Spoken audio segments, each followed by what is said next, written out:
सभी दोस्तों को प्यार भरा नमस्कार। दोस्तों, एक शायरी है कि मैंने जो कुछ भी सोचा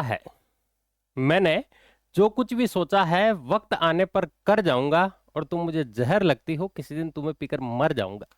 हालांकि ये बात वैसे किसी के लिए भी कही जा सकती है, लेकिन आज जो मैं बात कर रहा हूं, आज मैं इस भर्ती की बात कर रहा हूं। बहुत दिनों से बहुत जनों को इसने एकदम परेशान कर किया हुआ था। और मैंने पिछले सारे वीडियोस में एक बात कही थी। मैं टाइम टू टाइम वीडियोस भी लेकर आता था, तब भी कई बच्चे अलग अलग तरीके की बातें करते थे। लेकिन कुछ बच्चे जो वास्तविकता में तैयारी कर रहे थे, उनका भरोसा जो है वो कायम था। वो हर बार रिक्वेस्ट करते, सर वीडियो बनाइए, वीडियो लेकर आता मैं। कोई कोर्स की बात नहीं, कोई कुछ काम नहीं। और उन बच्चों ने कहा एक ग्रुप बनाइए, तो वो ग्रुप भी बनाया, और उन बच्चों ने वास्तव में मेहनत की। उसमें से कुछ बच्चे ऐसे थे जो मंत्री जी के पास जाकर भी आए, कुछ बच्चे ऐसे हैं जिन्होंने मंत्री जी से बार बार रिक्वेस्ट की, अपने क्षेत्र के एमएलए से बात कराई। तो उन सभी बच्चों की मेहनत जो है उसको दिल से सैल्यूट। आज मैं किस खुशखबरी की बात कर रहा हूं? देखो, मैंने पहले जो वीडियोस बनाए थे, मैं ये नहीं कह रहा कि भाई ये क्रेडिट मेरे लिए है, क्रेडिट आपको ही जाता है इसमें, क्योंकि आप लोगों ने मेहनत की है। लेकिन सूचना जो है, भाई ये भर्ती कहां अटकी हुई है। पहले फीस का मामला बताया, फीस से क्लियर हो गई थी। उसके बाद मैंने आपसे कहा था कि ये व्यवस्थापकों का जो 20% रिजर्वेशन है, इसको लेकर क्लियर नहीं हुआ मामला। आज हम उसी की बात करेंगे कि वो मामला एकदम क्लियर हो चुका है, क्या खुशखबरी है उसको लेके, और अब क्या नया अपडेट है। ये जो अपडेट है ये बहुत ही शानदार, बेहद मतलब रोमांचित कर देने वाला है। मुझे भी बड़ी खुशी हो रही है इसको लेकर। अब कब तक आ जाएगी? और बिना सीईटी के कई बच्चे जो है ना, बीच बीच में जब नेगेटिविटी आती है तो इतनी नेगेटिविटी आ जाती है कि आदमी बहुत सी चीजें एक्स्ट्रा सोचने लग जाता है। कई कहते हैं साहब मैनेजर में जो है, क्या कहते हैं इसको, आपके जो एज है उसको तो चेंज नहीं कर देंगे, जो क्वालिफिकेशंस है उसको तो चेंज नहीं कर देंगे, रायसेम तो नहीं करवाएगी भर्ती को, वो आईबीपीएस ही तो नहीं करवाएगी, कोई दूसरी एजेंसी करवा देवे, सर सीईटी में डाल देवे। तो देखो, मैं आपको एक दो चीजें बता देता हूं कि ये बिना सीईटी के ही होगी। ये पहले भी मैंने कहा था। कब आएगी भर्ती? मैंने कहा था 100% आनी तय है, क्योंकि अटकी हुई है। पर चलो, शुक्र है कि अब थोड़ा सा जल्दी आने की उम्मीद जग गई। कब आएगी इस पर भी बात करेंगे हम। पहले आप देख लीजिए कि क्या अपडेट आया है। एक आदेश निकाला गया है कार्यालय रजिस्ट्रार सहकारी समितियां, जो मंजू राजपाल जी हमारे रजिस्ट्रार मैम हैं, उनके द्वारा, कि भाई पहले जो पैक्स है उनको पहले भी 20% देने का प्रावधान था, अभी भी 20% देने का ही प्रावधान किया है। ऐसा नहीं है कि अब उसमें कोई चेंजेस कर दिया है, अभी भी मतलब उनको खुश किया गया है, पहले की तरह ऐसा नहीं है। मैं आपको जूम कर देता हूं थोड़ा। मतलब अभी भी उनको 20% रिजर्वेशन दिया जाएगा बैंकिंग असिस्टेंट जो है उन पदों पर। आप ध्यान रखना, उनको मैनेजर के पदों में कोई कटौती नहीं होगी। जो बैंकिंग असिस्टेंट है उन पदों में जो है 20% रिजर्वेशन इनको दिया जाएगा। तो इसके लिए इन्होंने वही शैक्षणिक योग्यताएं, अनुभव, ये वैसे आपका कोई काम का नहीं है कि भाई शैक्षणिक योग्यता आपकी विश्वविद्यालय से जो है आप स्नातक होने चाहिए। अनुभव जो है आपको, जो व्यवस्थापक है, मुख्य कार्यकारी अधिकारी है, उस पद पर 5 साल का अनुभव होना चाहिए। आयु इसमें जो 26 साल की आयु प्राप्त कर चुका हो और 40 साल से अधिक नहीं हुआ हो। ठीक है। अब रिक्तियों का निर्धारण, तो किसी भी सहकारी बैंक के सक्षम स्तर से स्वीकृत बैंकिंग सहायकों के पदों के 20% पदों पर व्यवस्थापकों को चयन किया जाएगा। मतलब ये तय है कि 20% अभी भी रिजर्वेशन उनको दिया जाएगा। व्यवस्थापक से ये नई चीज आई है, ये देखो आप, ये आपके लिए बहुत काम की है। सबसे इंपॉर्टेंट बिंदु जो है ना, वो इसमें ऐड कर दिया। ये व्यवस्थापक से बैंकिंग सहायक के रिक्त पदों पर चयन की प्रक्रिया सहकारी भर्ती बैंक बोर्ड द्वारा संपादित की जाएगी। ठीक है। और उसके बाद में जो नियम और अन्य पात्रताएं हैं वो सेम रखी गई है पिछली बार की तरह।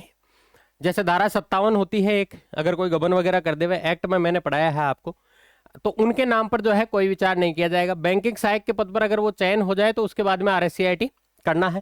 आपको आरएससीआईटी की जरूरत नहीं है, बहुत बच्चों का कमेंट आता है, मैंने बहुत बार बता दिया उसके बाद भी। ठीक है। और वेतन निर्धारण, ये सब बाद की बातें हैं, ये उन लोगों के लिए है, अपने लिए नहीं है। अब देखो, इसमें दो ऑप्शन है। दो ऑप्शन ये है कि एक तो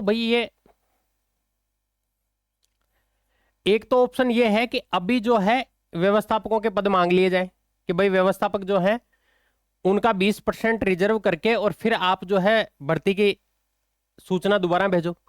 दूसरा तरीका यह है कि भाई अभी ये करें कि जैसे मान लीजिए 700 पदों पर भर्ती थी, उसमें से 600 असिस्टेंट है।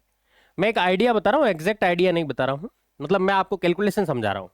एक तो तरीका यह है कि भाई 700 पदों पर ही भर्ती करवा दे, और 600 पद जो अभी बैंकिंग असिस्टेंट के हैं उसमें से 20% यानी कि 120 पद जो है वो व्यवस्थापकों के लिए भी साथ ही करवा दे एग्जाम।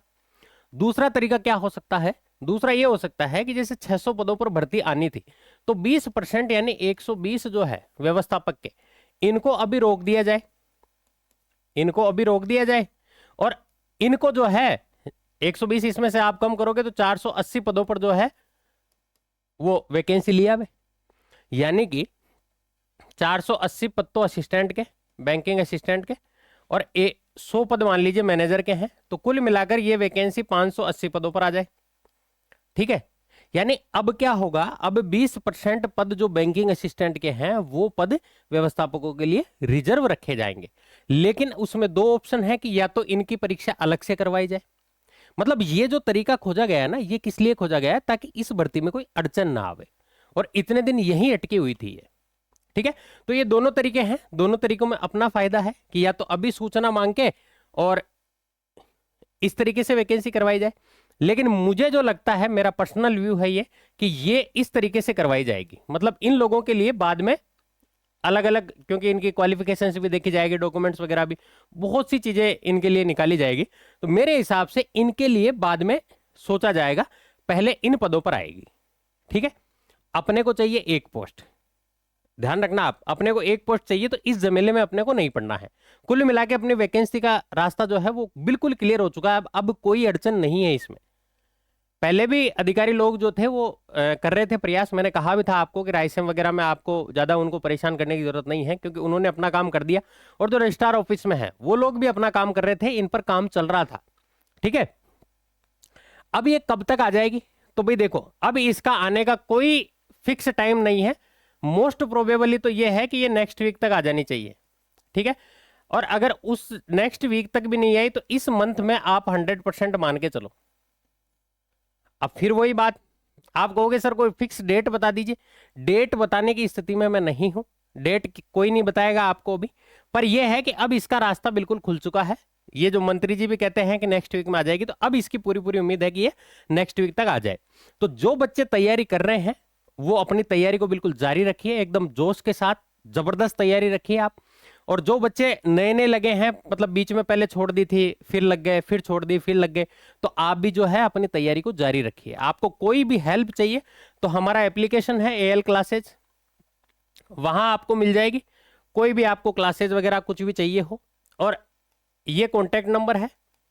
ठीक है, ये वैकेंसी नहीं भी आ रही थी तब भी हम इसके लिए रेडी थे कि भाई जब भी आएगा तब हम देखे जाएगा, लेकिन बच्चों के लिए अभी हौसला ना टूटे, तो उसके लिए हम लगातार लगे हुए थे, और आप सभी का शुक्रिया भाई दिल से। तो यूनिटी इसी तरीके की होनी चाहिए। कुछ बच्चे फिजिकली वर्कआउट करके और मंत्री जी तक गए, कुछ बच्चे जो थे वो घर से मेहनत कर रहे थे लेकिन लगे हुए थे, डिमोटिवेट नहीं किया एक दूसरे को, और ये पॉजिटिविटी जो है वो हमें बहुत आगे तक ले जाती है, और यही हमें सिलेक्शन दिलवाएगी। ठीक है, तो ये आज चूंकि समय कम था, मुझे कहीं निकलना था, इसलिए मैंने इतना सा बनाया। बाकी अगर आपकी और भी क्वेरीज हो तो आप मुझे कमेंट सेक्शन में बताइएगा, बिल्कुल मैं साथ हूं, 100% साथ हूं, और जब तक सिलेक्शन नहीं हो जाता तब तक साथ रहेंगे हम। ठीक है, तो मिलते हैं हम लोग नेक्स्ट वीडियो में अच्छी एक उमंग के साथ, अच्छी नई एक स्ट्रेटजी के साथ। कोई भी क्वेरी हो आप मुझे बताइएगा जरूर। Thank you so much.